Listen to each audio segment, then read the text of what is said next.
जय सीताराम, जय हनुमान, जय बागेश्वर धाम सरकार। नमस्कार, आपका स्वागत है दोस्तों हिंदी पौराणिक कथाएं यूट्यूब चैनल पर। मित्रों, आजकल बहुत से लोग अपनी जिंदगी को बर्बाद कर रहे हैं क्योंकि कुछ लोग दान करते समय ऐसी चीजें देते हैं जो दान नहीं करना चाहिए। श्री कृष्ण ने कहा कि जो भी व्यक्ति इन तीन चीजों में से किसी को देता है वह अपने आप को बर्बाद कर रहा है और अपना भाग्य के अपने आप खराब कर रहा है। अगर आप भी इन तीन चीजों में से किसी को दूसरे की भलाई के लिए देता है तो वह अपना भाग्य स्वयं खराब करता है। और दोस्तों, गुरु जी ने एक उपाय भी बताया है। कई लोग अपने घर में 100% विश्वास के साथ उनके बताए गए रास्ते पर चलते हैं और घर की दिशा और दशा दोनों ही बदल देते हैं। आजकल इंसान ही अपने पैरों पर कुल्हाड़ी मारने लगा है, अर्थात कहने का मतलब यह है कि खुद ही गलती करता है। फिर कहता है, हे भगवान, तुमने मेरे साथ ऐसा क्यों किया, और भगवान को दोष देने लगता है। और आप भी यह गलती अपने घर में कर रहे होंगे। अभी आपके घर में नेगेटिव ऊर्जा का आना शुरू हो गया होगा, और जब हम इस तरह के काम करते हैं घर में तो घर की दशा और दिशा दोनों ही बिगड़ जाती है। दोस्तों, भूलकर भी इन तीन चीजों को किसी को भी न दें, नहीं तो आपको सड़क पर आने में कुछ वक्त लगेगा। भगवान श्री कृष्ण के अनुसार मनुष्य को अपने घर की चीजें भूल से भी दूसरों को कभी भी दान अथवा भेंट में नहीं देनी चाहिए। इन चीजों के साथ ही घर से लक्ष्मी भी चली जाती है। हमें बचपन से ही सिखाया जाता है कि दूसरों की मदद करने से, दूसरों को दान देने से मनुष्य को पुण्य मिलता है। भगवान श्री कृष्ण के अनुसार जो मनुष्य अच्छे कर्म करते हैं उन्हें उसका अच्छा फल नहीं मिलता है, परंतु कुछ चीजें ऐसी होती हैं जो आपको भूल से भी दूसरों को नहीं देनी चाहिए, क्योंकि ये चीजें अगर आप दूसरों को देते हैं तो इन चीजों के साथ आपके घर की सुख समृद्धि भी चली जाती है, क्योंकि इन्हीं चीजों के साथ आपके घर की शांति सुख समृद्धि जुड़ी हुई होती है। अगर ये चीजें आप दूसरों को दे देते हैं तो आपको दरिद्रता का सामना करना पड़ सकता है। कई लोग कहते हैं यह हमारा घर वास्तुशास्त्र के अनुसार चलना चाहिए। अगर जो व्यक्ति वास्तुशास्त्र के अनुसार नहीं चलता है तो उसके घर में बर्बादी के लक्षण दिखने लग जाते हैं। आपको बर्बाद नहीं होना है, आपके घर को उन्नति की ओर ले जाना है। आपके घर में रहने वाले हर सदस्य ठीक रहे। रसोई घर में यह गलती मत करना कभी। और ईश्वर कहते हैं कि जो भी व्यक्ति अच्छे तरीके से पूजा पाठ करता है उसे मैं स्वीकार करता हूँ, उसकी हर मनोकामना को पूरा करता हो। वीडियो में आगे बढ़ने से पहले अभी ही वीडियो को लाइक करें और नीचे कमेंट बॉक्स में लिखें, सच्चे दिल से जय सीताराम, जय बागेश्वर धाम सरकार। दोस्तों, विष्णु पुराण में इन चीजों का उल्लेख किया गया है। इन चीजों का संबंध माँ लक्ष्मी से माना जाता है और हम सभी जानते हैं कि माँ लक्ष्मी का हमारे जीवन में कितना अधिक महत्व है। जिसे घर पर माँ लक्ष्मी की कृपा होती है वहाँ पर सदैव धन, वैभव, सुख, शांति का आगमन होता है। अगर महालक्ष्मी किसी कारण वश रुष्ट हो जाती है तो घर से सुख, संपत्ति और वैभव भी नष्ट हो जाता है। इसीलिए आप यह ध्यान में रखें कि अपने घर में मौजूद ऐसी चीज है जिनका संबंध माँ लक्ष्मी से है, दूसरों को कभी उधार ना दें। जो भी व्यक्ति आज इन तीन चीजों को अच्छी तरीके से जान लेगा तो वह व्यक्ति किसी को भी नहीं देगा और उसके घर में सुख शांति रहेगी। आज दोस्तों, कुछ भी हो जाए, आप इन तीन चीजों के बारे में जानकर ही जाना है। व्यक्ति चाहता है कि उसके जीवन में सुख शांति बनी रहे और घर पर धन का अभाव न रहे, लेकिन केवल मेहनत करने से व्यक्ति की यह चाहत पूरी नहीं होती है। कई बार ऐसा होता है, आमदनी अच्छी होने और खूब मेहनत करने पर भी घर पर धन का अभाव बना रहता है। कि उसका कारण है जाने अनजाने में हुई गलती। शास्त्रों में ऐसी कई नीतियों के बारे में बताया गया है जिसका पालन करने पर जीवन की कई समस्याएं दूर हो जाती है। दोस्तों, इन नीतियों का अनुसरण करने पर घर परिवार में सदैव खुशहाली बनी रहती है और मां लक्ष्मी की कृपा से कभी पैसों की कमी नहीं रहती है।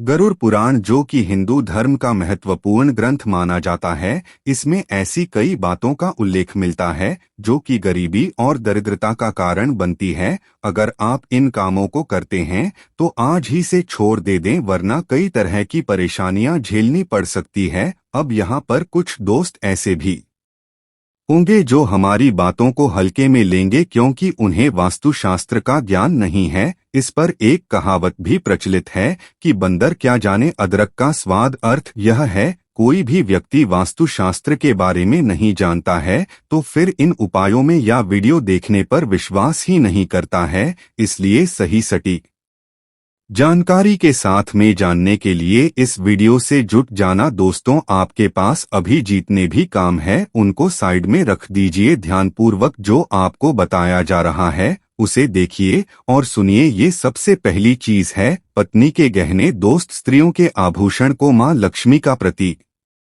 माना जाता है। सुंदर आभूषणों से सुशोभित स्त्री मां लक्ष्मी के प्रतिबिंब की तरह दिखाई देती है। इसलिए जब भी हम गहने खरीदते हैं तो सबसे पहले मां लक्ष्मी के सामने रखकर उनकी पूजा करते हैं और इसके बाद ही उन्हें पहनते हैं। घर की स्त्रियों को घर की लक्ष्मी माना जाता है। उनके गले में आभूषणों का होना सुख समृद्धि को दर्शाता है। इसलिए अपनी पत्नी के गहने कभी किसी को उधार में, योगदान में या दूसरों को इस्तेमाल के लिए कभी देने नहीं चाहिए। खासकर सुहागिन महिलाएं अपना मंगलसूत्र, पायल और बिछिया कभी किसी अन्य महिला को इस्तेमाल के लिए न दें। इससे घर की बरकत और भाग्य भी उन गहनों के साथ चला जाता है और माता लक्ष्मी भी अत्यंत रुष्ट हो जाती है। इसलिए अपने घर में सुख समृद्धि बनाए रखने के लिए इन गहनों को दूसरों को इस्तेमाल करने के लिए न दें। दोस्तों, कई महिलाएं तो ऐसी भी होती हैं जो कि अपने गहने पसंद नहीं आती है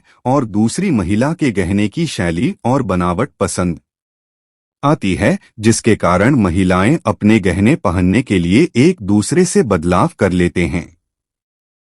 परंतु दोस्तों, ऐसा करना मतलब है कि आप अपने से मां लक्ष्मी जी को रोस्ट कर रहे हो और घर से बाहर भेजने की तैयारी कर रहे हो, क्योंकि आभूषण या गहने महालक्ष्मी जी का प्रतीक होता है और आपके अपने गहने ही आपको पहनने चाहिए। किसी को भी दूसरे के गहने नहीं पहनने चाहिए। दूसरी चीज है झाड़ू। दोस्तों को झाड़ू जो सफाई के लिए काम आता है, हमारे घर से नकारात्मक ऊर्जा को दूर करता है, उसे मां लक्ष्मी का प्रतीक माना जाता है।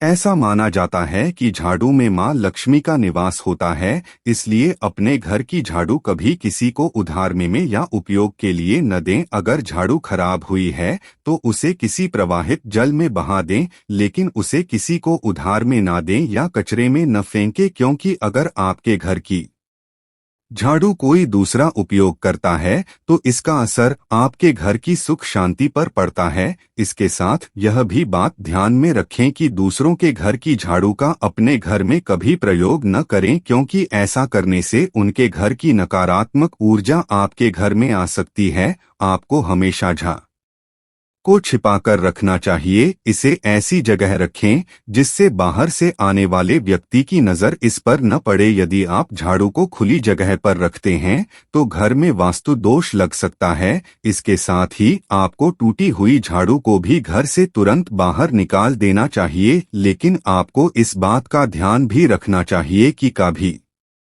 भी झाड़ू को बिस्तर के नीचे नहीं रखना चाहिए और इसे किचन में भी नहीं रखना चाहिए। इससे आपके परिवार के लोगों के बीच लड़ाई झगड़ा विवाद हो सकते हैं। आपको इस बात का ध्यान रखना चाहिए कि झाड़ू पर कभी पैर नहीं लगाने चाहिए। यदि आप झाड़ू को पैर लगाते हैं तो यह माता लक्ष्मी का अपमान करने के समान होता है। झाड़ू इधर उधर रखने से घर में वास्तुदोष हो सकता है और आपको आर्थिक हानि भी हो सकती है। अगर आप घर में झाड़ू रखती है तो इसे रखने के सही वास्तु के बारे में जरूर जान लेना चाहिए, जिससे आपकी आर्थिक स्थिति अच्छी बनी रहे हैं और घर में खुशहाली आई कभी भी आपको घर के किसी भी व्यक्ति के घर से बाहर निकलते ही आपको झाड़ू का इस्तेमाल नहीं करना चाहिए। इससे बाहर जाने वाले व्यक्ति को अपने कार्यों में सफलता नहीं मिलती है।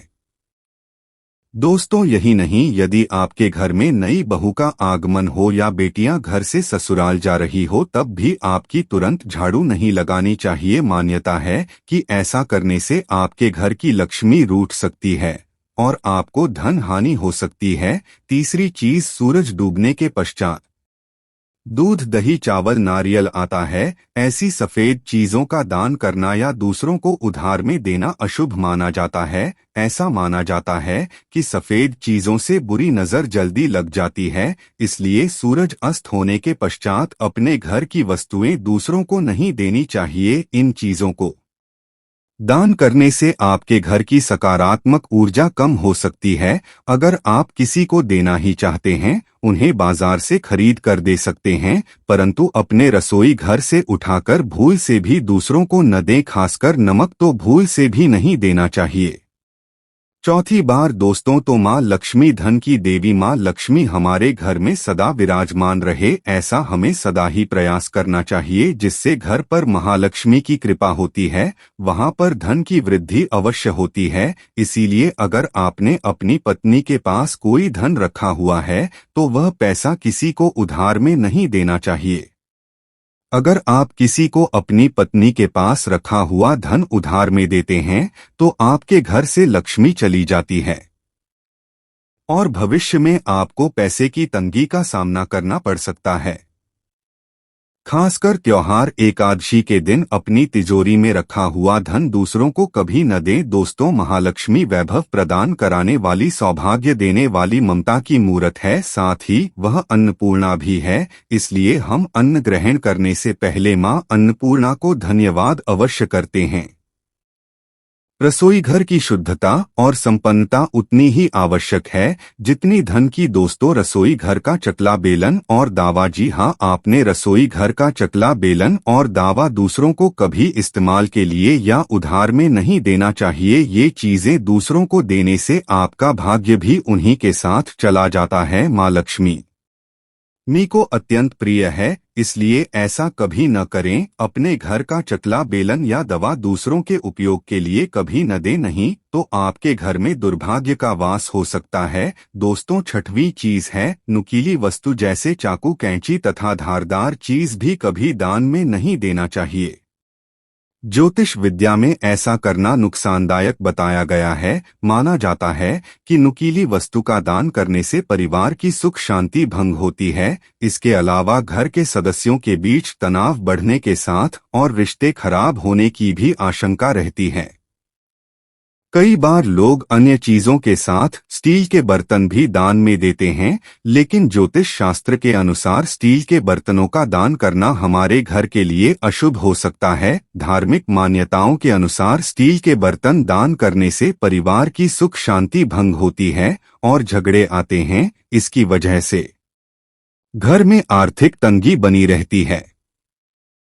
दोस्तों, बात कर लेते हैं कि उपहार और भेंट में कौन सी वस्तुएं कभी नहीं देनी चाहिए। अक्सर लोग जल्दबाजी में अपने पास रखना भूल जाते हैं। जब उन्हें जरूरत पड़ती है तो वह दूसरों से पैन मांगते हैं। कई बार पैन मांगने के बाद लोग उसे वापस करना भूल जाते हैं, मगर वास्तुशास्त्र के मुताबिक यह गलत है। अगर आपने किसी से पहन लिया है या फिर दिया है तो उसे वापस दें। और मैं दरअसल शास्त्रों के अनुसार यमलोक में चित्रगुप्त ही सभी के अच्छे बुरे कर्मों का लेखा जोखा रखते हैं। चित्रगुप्त के पास हर मनुष्य के कर्मों से जुड़ी एक किताब होती है और कलम होता है। वह उस किताब पर कलम से व्यक्ति के हर अच्छे बुरे कर्मों का हिसाब रखते हैं।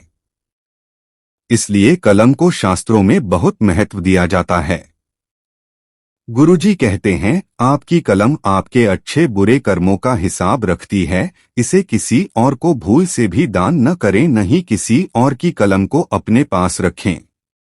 ऐसा करने से आपके भाग्य में जो भी अच्छा बुरा लिखा है वह किसी और को प्राप्त हो जाता है। और बालों के साथ श्रृंगार का सामान और कंघा कभी किसी से न तो शेयर करना चाहिए और न ही किसी को उधार देना चाहिए। ऐसा करने से आपकी किस्मत पर असर पड़ता। गुरुजी जी कहते हैं, बालों को संवारने वाली कंघी का दान या फिर किसी को उधार देने से आप अपनी किस्मत भी उन्हें दान कर देते हैं। किसी से कंघी उधार ले भी नहीं, क्योंकि कंघी के साथ उस व्यक्ति की किस्मत में लिखा अच्छा या बुरा भी आपके साथ ही आ जाता है। दोस्तों, घड़ी को भी वास्तुशास्त्र में बहुत महत्व दिया गया है। घड़ी को व्यक्ति के अच्छे और बुरे वक्त से जोड़कर देखा जाता है। गुरु जी कहते हैं, कभी भी जो घड़ी आप इस्तेमाल कर रहे हैं वह किसी को पहनने को न दें, और न ही आप किसी और से घड़ी पहनने के लिए ले। यदि आप ऐसा करते हैं तो इसका सीधा असर आपकी प्रोफेशनल लाइफ पर पड़ता है।